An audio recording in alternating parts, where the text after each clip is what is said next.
শুরুতে আমরা ভাবতে পারছিলাম না কি হবে, পরে শুনলাম সে হাসপাতালে গিয়ে আঙুল ফেলে দিয়েছে। তবে ব্যাপারটা চমকপ্রদই বলতে হবে। অনেকেই বড় মূল্য দিয়ে হলেও এখানে আসতে চায় যখন আঙুলে চোট পেয়েছিলেন, সেটার তীব্রতা এমনই যে অস্ত্রোপচার করিয়ে সুস্থ হতে কয়েক সপ্তাহ লেগে যাবে। কিন্তু এত সময় লাগলে এবারের অলিম্পিকে খেলা হবে না তার। শেষ পর্যন্ত অলিম্পিকেই খেলার জন্য চোটাক্রান্ত আঙুলটাই কেটে ফেললেন তিনি। অলিম্পিকের জন্য এমন অঙ্গচ্ছেদের ঘটনা ঘটিয়েছেন অস্ট্রেলিয়ার ফিল্ড হকি খেলোয়াড় ম্যাট ডসন। 30 বছর বয়সী এই খেলোয়াড় এখন প্যারিসে। ডসন আঙুলে চোট পান 2 সপ্তাহ আগে। অস্ট্রেলিয়ায় অলিম্পিকের প্রস্তুতির সময় তার ডান হাতে একটি হকি স্টিকের আঘাত লাগে। এতে তার একটি আঙুলের অংশ ভেঙে যায়। দুর্ভাগ্যের মধ্যে একটু যা স্বস্তি, ভাঙা অংশ বিচ্ছিন্ন না হয়ে ঝুলেছিল। এরপর একজন প্লাস্টিক সার্জনকে দেখালে তিনি চিকিৎসা ও পুনর্বাসন মিলিয়ে 4 থেকে 6 সপ্তাহ সময় লাগবে বলে জানান। যদিও শতভাগ সুস্থতার নিশ্চয়তা নেই, সেক্ষেত্রে অলিম্পিক খেলার আশা বাদ দিতেই হতো তাকে। চিকিৎসক জানান, বিকল্প হিসেবে ডসন চাইলে আঙুলের ভাঙা অংশ কেটে ফেলে দিতে পারেন।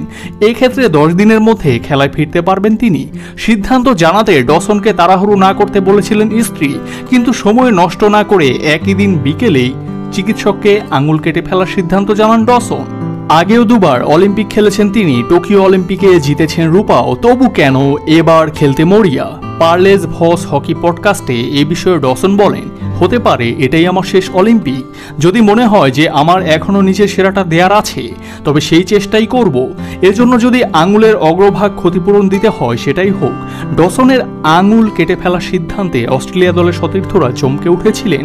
অস্ট্রেলিয়া হকি দলের অধিনায়ক অ্যারান জালেভস্কি এই বিষয়ে প্যারিসের সংবাদ সম্মেলনে বলেন, শুরুতে আমরা ভাবতে পারছিলাম না কি হবে, পরে শুনলাম সে হাসপাতালে গিয়ে আঙুল ফেলে দিয়েছে।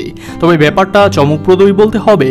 অনেকেই বড় মূল্য দিয়ে হলেও এখানে আসতে চায় যখন আপনি আজীবনের পছন্দ এবং বড় মঞ্চের জন্য কিছু একটা ছাড়ের মুখোমুখি হবেন, তখন সিদ্ধান্ত নেওয়াটাও সহজ। ডসন বড় টুর্নামেন্টে এবারে প্রথম চ্যালেঞ্জে পড়েননি। এর আগে 2018 কমনওয়েলথ গেমসের আগে হকি স্টিকের আঘাতে চোখ হারানোর উপক্রম হয়েছিল তার।